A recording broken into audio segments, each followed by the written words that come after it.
reunirnos y de tener tiempo para meditar en tu palabra, confiar que tu Espíritu Santo nos guía y que también tú estás ayudándonos a tener esa inteligencia espiritual para comprenderla, y te pedimos, Dios, que nos ayudes a todos los que ya estamos aquí para hacerla, no solamente escucharla, sino hacerla. Bendice a aquellos hermanos que están enfermos, Señor, que están en el hospital. Entre ellos contamos a Melanie, y rogamos por todos, Señor, por Alfonso también, rogamos por todos aquellos que están batallando en su salud, y queremos que tú seas honrado por tu iglesia, no solamente en este lugar, sino en el mundo entero. Te damos toda la alabanza y toda la gloria por Cristo Jesús. Amén. Amén. El día de hoy empezamos con una serie de estudios acerca del libro de Romanos. Vamos a seguir la secuencia verso por verso a través del tiempo, todos los jueves. Y es muy importante conocer la Biblia, porque a veces conocemos lo que más se dice, ¿verdad? Y pudiera hacer algunas preguntas. Por ejemplo, ¿desde dónde se escribió esta carta? ¿Dónde estaba Pablo, que es el que le escribió? ¿En qué año se escribió también? ¿Y cómo está dividido el libro de Romanos? Pues también lo agarramos de aquí, lo agarramos de allá, y a veces nos falta tener la organización de los mensajes de los libros. Y hoy vamos a ver el mensaje de Pablo y su relación con el Evangelio de Jesús.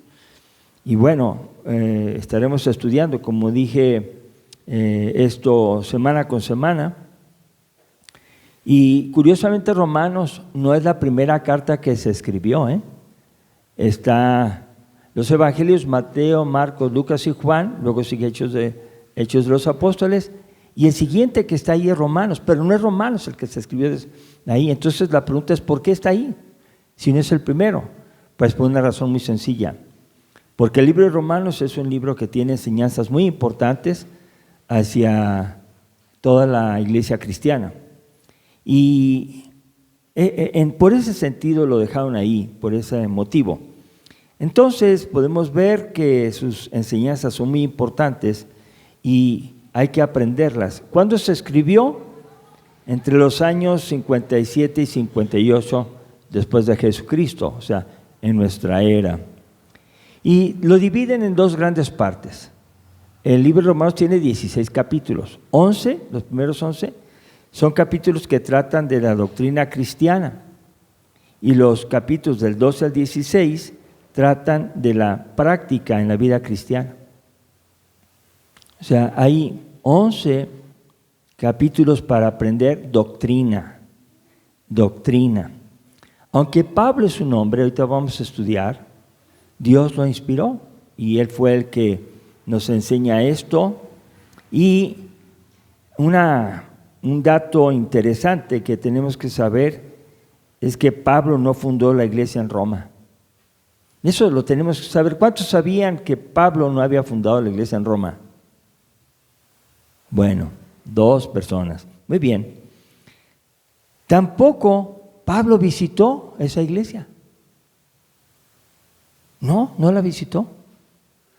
Entonces escribe una carta para personas que no conoce. Es como si a mí me invitan a escribir algo para una iglesia en otro lugar. Pues ¿qué les voy a decir, verdad? No los conozco. Aquí los conozco y les digo sus cosas, ¿verdad? Les hablo del mensaje porque los conozco.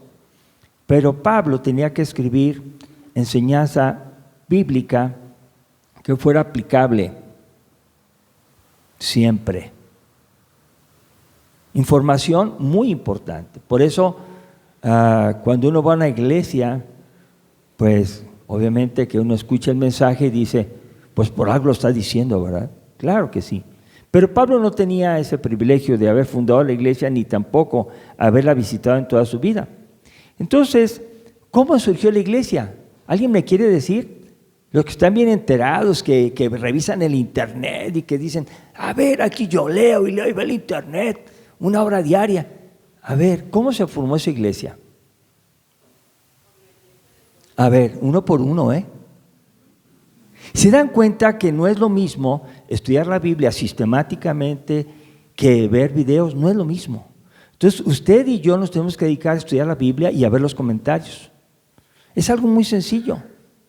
Digo, tan sencillo que se hace cuando lo conocemos. Vamos al pasaje de Hechos capítulo 2, versos 8 al 12. Hechos de los Apóstoles capítulo 2, 8 al 12. Y también me gustaría preguntar de qué se trata este capítulo. Esa es la razón por la que estoy enseñando así, porque muchas cosas no se saben. Bueno, no solamente es ver si el mensaje te gustó o no te gustó, si estás de acuerdo con el predicador o no, es tratar de ver cuál es la enseñanza. La pregunta que está ahorita en el aire es, ¿cómo se fundó la iglesia en Roma? Si el Pablo, que es el apóstol a los gentiles, no fue. ¿Se dan cuenta? Si no fue, nunca la visitó y escribe una carta. Bueno, ahí en Hechos capítulo 2, versos 8 al 12, y en su casa pueden leer antes y después de lo que vamos a leer, y vamos a comprender mucho mejor cuando leamos en casa. Hechos 2, versos 8 al 12 dicen así: ¿cómo pues les oímos nosotros hablar cada uno en nuestra lengua en que hemos nacido? Partos, medos, elamitas, y los que habitamos en Mesopotamia, en Judea, en Capadocia, en el Ponto y en Asia, en Frigia y Panfilia, en Egipto, en las regiones de África más allá de Cirene, y romanos aquí residentes, tanto como judíos prosélitos, cretenses, árabes, les oímos hablar en nuestras lenguas las maravillas de Dios.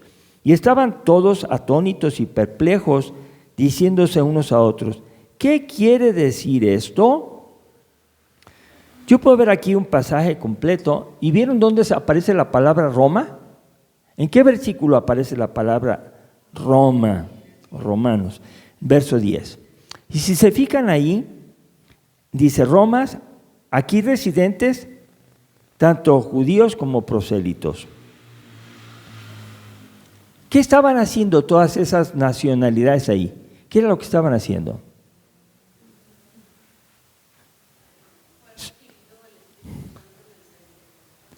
Estaban celebrando la fiesta del Pentecostés. Entonces, en esa fiesta, ellos estaban ahí, Cristo había muerto, había resucitado, había ascendido a los cielos, y dijo: no se vayan de Jerusalén. Ellos estaban tristes porque pensaban que se había acabado todo con la muerte de Jesús. Recuperaron fuerzas cuando lo vieron resucitado y les predicó.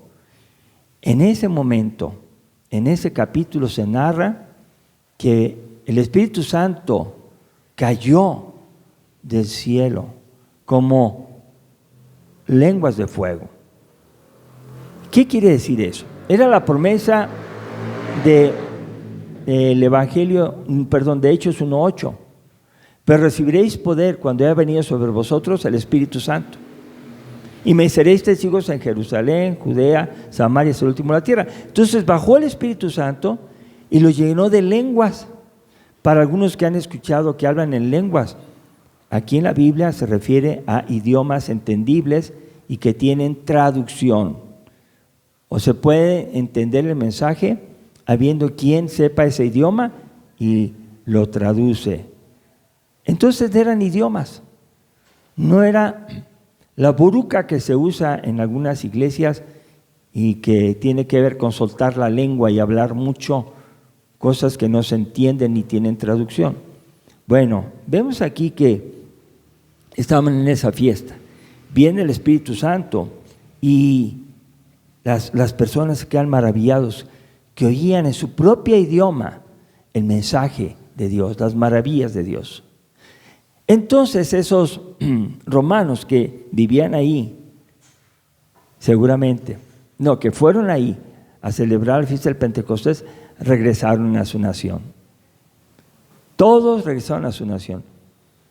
Ahí se explica también que los que se habían convertido se quedaron un tiempo a crecer en la palabra y ser enseñados en la palabra, ser discipulados, entrenados. Pero cuando regresan los romanos a Roma, ellos lo que hacen es predicar el evangelio que lo que habían creído. ¿Y qué están contando? Que Jesús es Dios, que Jesús es el Mesías esperado, y no solamente era para el pueblo judío. Recuerden Juan 1:11 que dice: a los suyos vino y los suyos no lo recibieron, mas a todos los que le recibieron, a todos los que creyeron en su nombre, les dio potestad de ser hechos hijos de Dios. Entonces los romanos ya eran hijos de Dios. Pero aquí hay un problema. Los judíos, bien celosos, no querían entender eso. Ellos creían que el pueblo de Dios eran solamente ellos. Los judíos somos nosotros y los demás son prosélitos. Gente que se convierte al judaísmo y que aunque tenga 30 años el hombre se circuncida para comprobarlo. Y guarda la ley y cree que, bueno, entonces lo que vemos ahí es que la iglesia de Roma se funda en el momento que está la fiesta del Pentecostés, es derramado el Espíritu Santo. Los romanos que están ahí presentes creen en Jesús y al regresar a Roma comparten su fe. Bueno, ahora vamos a ver Romanos capítulo número 1 y vamos a ir poco a poco desglosándolo, explicándolo. Romanos 1:1 dice ahí: Pablo, siervo de Jesucristo, llamado a ser apóstol, apartado para el evangelio de Dios. ¿Qué quiere decir esto?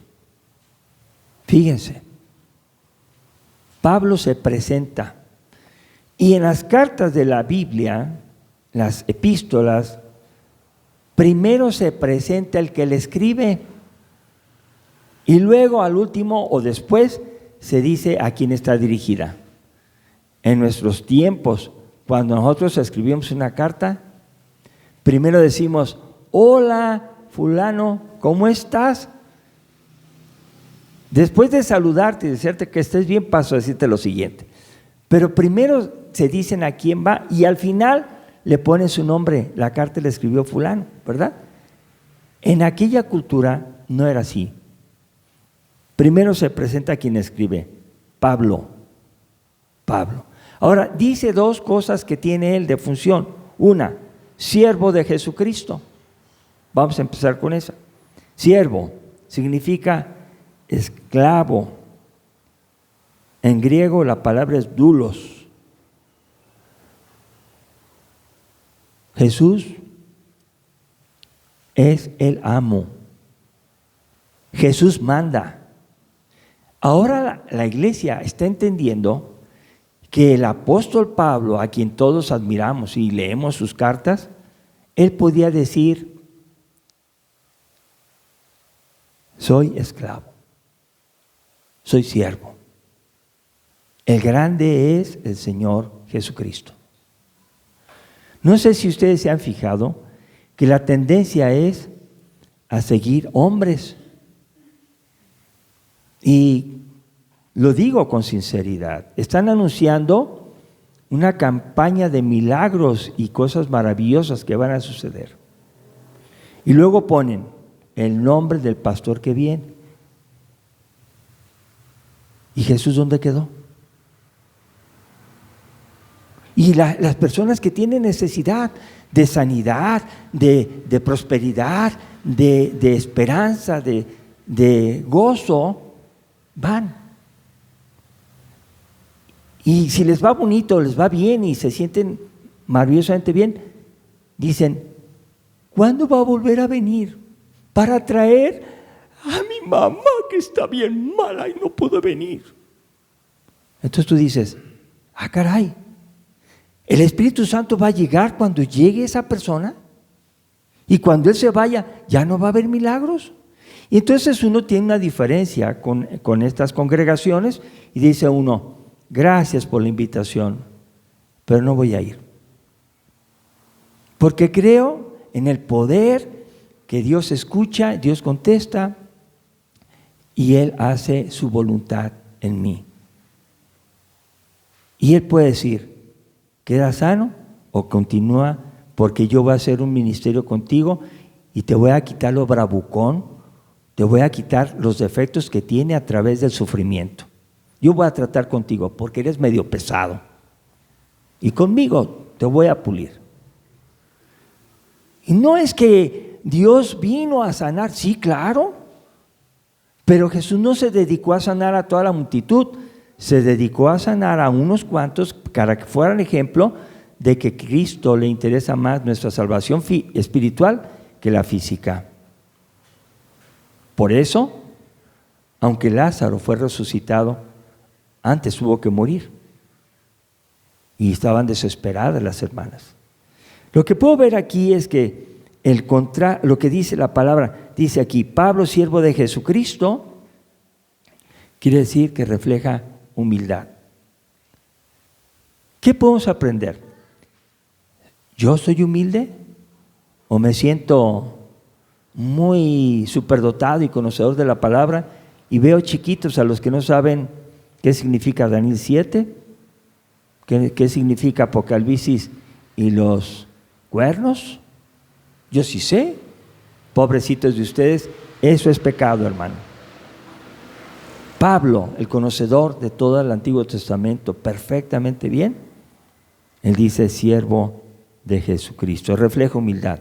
La siguiente palabra dice llamado a ser apóstol, llamado. ¿Cómo fue llamado? Vamos a Hechos de los Apóstoles, capítulo 9, versos 3 al 6. Hechos 9, 3 al 6.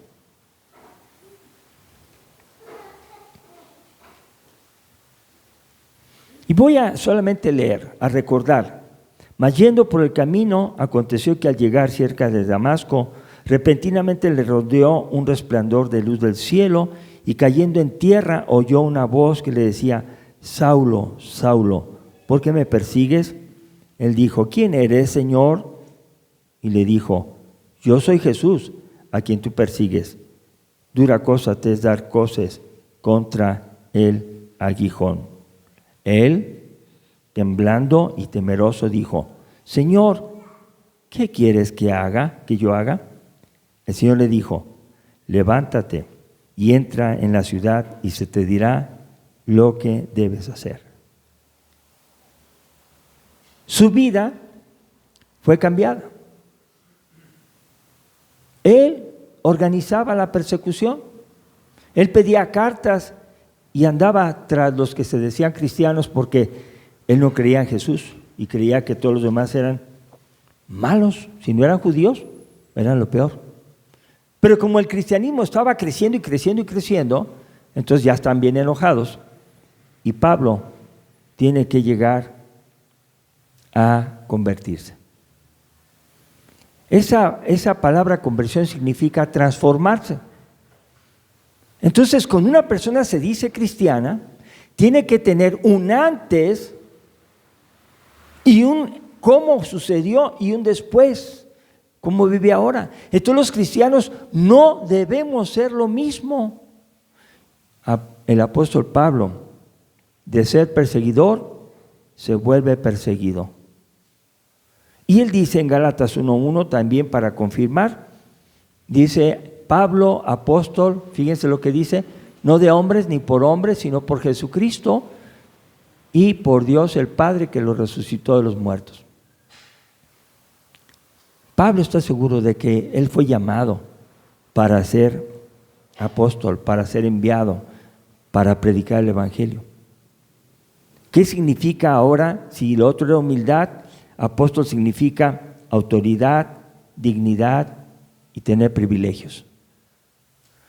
Ahora, el apóstol Pablo ya no era solamente una persona que conocía el Evangelio, una persona al que se le respeta porque Dios usó su vida para fundar, dicen que como 51 iglesias en más de 30 ciudades, en 3 viajes misioneros. No era solamente una persona que hablaba bonito. Él no juntaba a la gente para que le aplaudieran a él o lo siguieran. No hacían campañas diciendo: viene el apóstol Pablo. No, era al contrario. Viene y lo vamos a matar. Era todo lo contrario. Pero Pablo no tenía un interés económico. Tenía el interés de la salvación de todas las personas porque Dios le había mandado a predicar el evangelio. Bueno, podemos ver que podía tener las dos cosas, ser humilde y a la vez ser poderoso, digno, ser alguien que tenía privilegios. Y luego dice ahí en ese mismo versículo, apartado para el evangelio de Dios. Para que comprendan, por favor, dice, antes de ser cristiano, Pablo estaba apartado para guardar la ley. Pablo no sabía nada de la gracia ni de Jesucristo. Para él la ley, el día de reposo, la ley moral, todo lo que tenía que ver con los rituales del Antiguo Testamento, él los cumplía, porque era fariseo de fariseos, era una persona enseñada a los pies de Gamaliel. Pero él estaba apartado. Y hermanos, chequen esto. Si eres de allá, eres de allá. Y si eres de acá, eres de acá. Entonces no andes queriendo combinar las dos cosas. Porque Pablo, la razón de su persecución fue porque quería hacer que el evangelio de Jesucristo, que es por fe en Jesús, por gracia de Dios, era suficiente y que la ley Cristo la había cumplido y que nosotros tenemos que esforzarnos en cumplirla, pero no para salvación, sino para glorificar a Jesucristo. Porque no porque uno sea cristiano va a matar, ya no guarda la ley. Seguimos guardando los mandamientos en la medida de que el Espíritu Santo trabaje en nosotros. Muchas personas por fuera guardan la ley, por fuera, cuando lo están viendo. Pero no los ven y hacen lo que quieren. Y hasta se preguntan, ¿qué? ¿Tú no eres alguien que cree en Dios? Sí, pero ahorita estoy de vacaciones. Bueno, no dicen así. Ahorita estoy haciendo lo que no está prohibido, dicen ellos. Entonces, las tres características del verso 1 de Pablo es que era siervo, era apóstol y estaba apartado. Vamos al verso 2.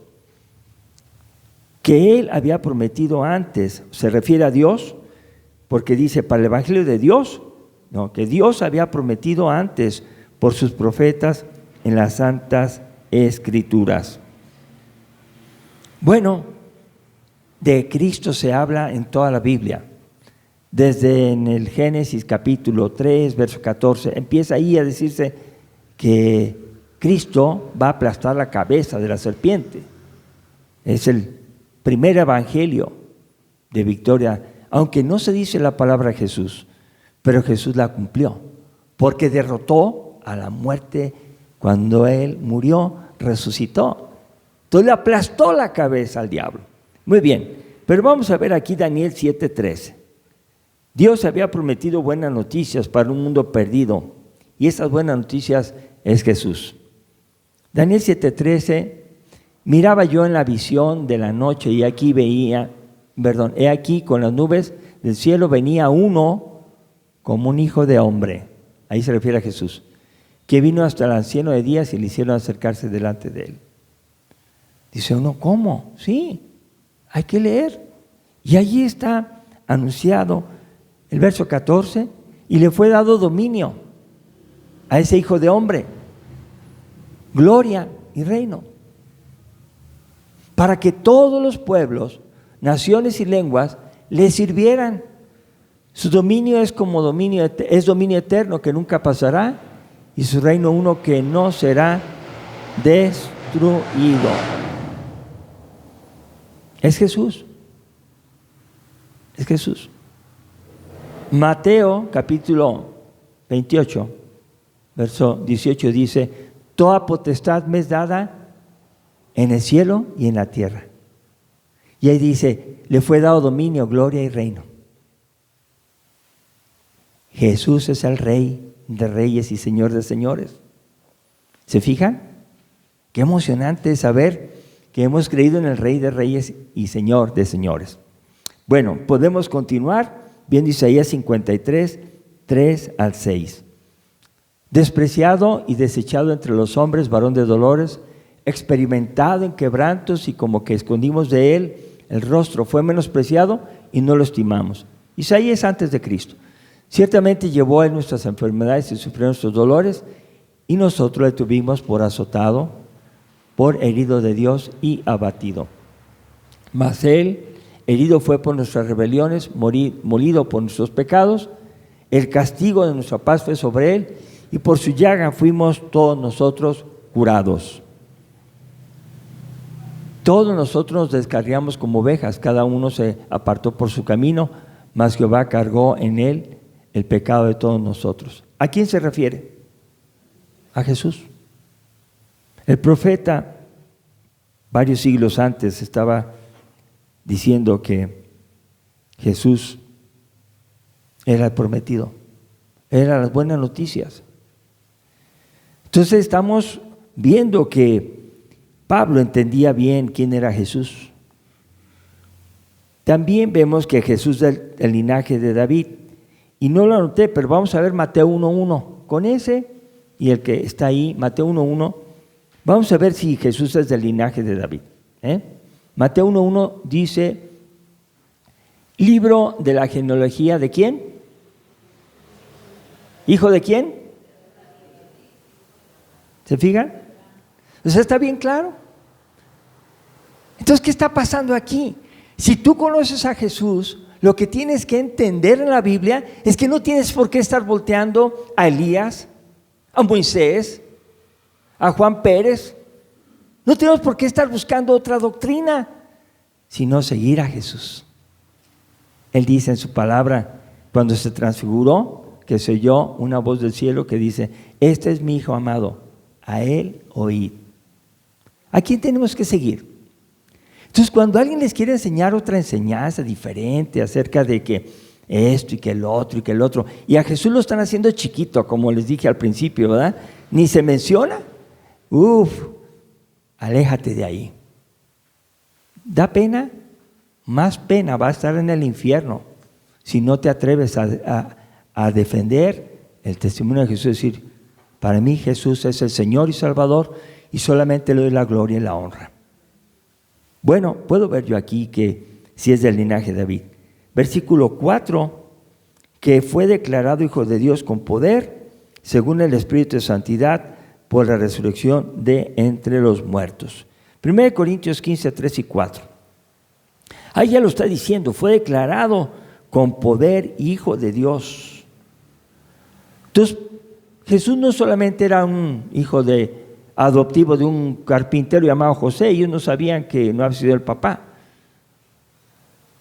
Bueno, aquí dice que fue declarado Hijo de Dios por el poder de la resurrección de los muertos. Dice, porque primeramente os he enseñado lo que asimismo recibí, que Cristo murió por nuestros pecados conforme a las Escrituras, y que fue sepultado y que resucitó al tercer día conforme a las Escrituras. Entonces, ¿con quién estamos tratando? ¿A quién estamos conociendo? A Jesús. No hay ninguna religión que tú tengas que seguir. La religión son las series de ordenanzas que se establecen en un lugar llamado templo y que se dicen que hay que hacer y que tienen un programa. Es los hechos del hombre. Pero aquí lo que estamos viendo es que el Salvador es Jesucristo. Y los que creemos en Jesús nos reunimos en un templo y tenemos el reconocimiento de la gente, estos son de otra religión, pero nuestra fe no está puesta en la religión, sino en Jesús. Muy bien, verso 5 dice, y por quien recibimos la gracia y el apostolado para la obediencia a la fe en todas las naciones por amor de su nombre. En quien recibimos, ¿verdad? ¿Qué recibimos? Su gracia. Pórtate bien, porque si no Dios no te va a salvar. Mira, no seas así. A veces le dan un lugar al comportamiento más que a la fe, porque una persona que tiene verdaderamente fe no le tiene que decir nada, porque es amable, pacífico, cariñoso, tiene paciencia, se controla a sí mismo. Es una persona llena del Espíritu Santo. Pero cuando una persona tiene que decirle, pues hermanos, es dudoso que haya conocido a Cristo. ¿Por qué le tiene que decir? Si es el Espíritu Santo el que dijo que iba a morar en nosotros y Él nos iba a recordar las cosas que tenemos que hacer. Entonces, ¿por qué tiene que haber mandamientos? No hagas esto, no hagas el otro, no hagas el otro. Te estoy viendo, a ver qué estás haciendo tú. Mira, deja de estar cuidando a la gente. Entrégate a Jesús. Vive con Cristo. Y si las personas no quieren hacerlo, respétalos, ora por ellos. Entonces, ¿para qué nos llama? ¿Para qué lo llamó a ser apóstol? ¿Para qué llama a Jesús a nosotros? Dice el verso 5, para la obediencia a la fe. Entonces la fe tiene que tener obediencia, la fe tiene que tener obras y buenas obras que Dios preparó de antemano para que anduviésemos en ellas. Entonces no hay cristianos ociosos, no hay cristianos que no tienen qué hacer, que se aburren. Los cristianos o están orando, leyendo la Biblia, o están sirviendo, o están barriendo y trapeando la casa, están ayudando, aunque sea hombre, porque algunos nos acusan que somos machistas. No es cierto. Si hay necesidad de trabajar, se trabaja en el hogar para ayudar. Porque el que quiera ser grande entre vosotros, tiene que ser el servidor de todos. Y en esto conocerán que son mis discípulos. También recuerdan que dice Juan capítulo 13, verso 35, 36 dice, en esto conocerán que son mis discípulos, que si se tuvieran amor los unos con los otros. Entonces el cristianismo no es una religión a la que te cumplas 1 o 2 veces a la semana o 3, a la que te levantes a las 5 de la mañana, te hinques y grites. No, es una vida llena del Espíritu Santo en cualquier situación que vivimos. Entonces, ¿para qué nos llamó? Para ser obedientes a la fe. Si alguien no puede ser obediente, tiene que orar y decirle, Señor, no puedo, pero tú dices, todo lo puedo en Cristo que me fortalece. Entonces, ¿a qué te refieres con eso? Y es ahí donde la persona que tiene dificultades en su vida se empieza a acercar a Dios y Dios le empieza a contestar. Nosotros no vamos a ver su tiempo devocional, vamos a ver su comportamiento. Bueno, para obediencia a la fe, ¿en dónde? En todas las naciones, dice ahí el verso número 5, en todas las naciones. Y algo que les chocaba a los judíos es que cómo van a ser cristianos si creían en el Dios Todopoderoso. ¿Y cómo Jesús es Dios? Los de Roma, ¿por qué? Y Pablo entendió. Dios ama a todos los que le aman. Y el que va a Jesús, Él no lo echa fuera. Entonces lo que estamos aprendiendo es que así como estamos, golpeados por la vida, lastimados, con traumas, con pecado, Cristo quiere que vayamos y nos quiere perdonar y nos quiere ayudar y transformar. Dice aquí en el verso número 5, por amor de su nombre. ¿Por qué lo hace? Mira, hermanos, Jesús hace todo porque Él ama su creación, ama a Dios y Él nos ama a nosotros. Él no está esperando que nosotros lo amemos para amarnos. Antes de que nosotros le amemos, Él nos amó primero. ¿Y qué quiere? Que tú y yo le obedezcamos por amor, que honremos su nombre, que Él sea el que reciba toda la gloria y toda la honra. Hermanos, cuando alguien se ama, y me incluyo yo, cuando alguien se ama a sí mismo, uno hace un favor y que espera que le digan, al menos, gracias. ¿Y qué pasa cuando una persona no te da las gracias? ¿Qué sientes?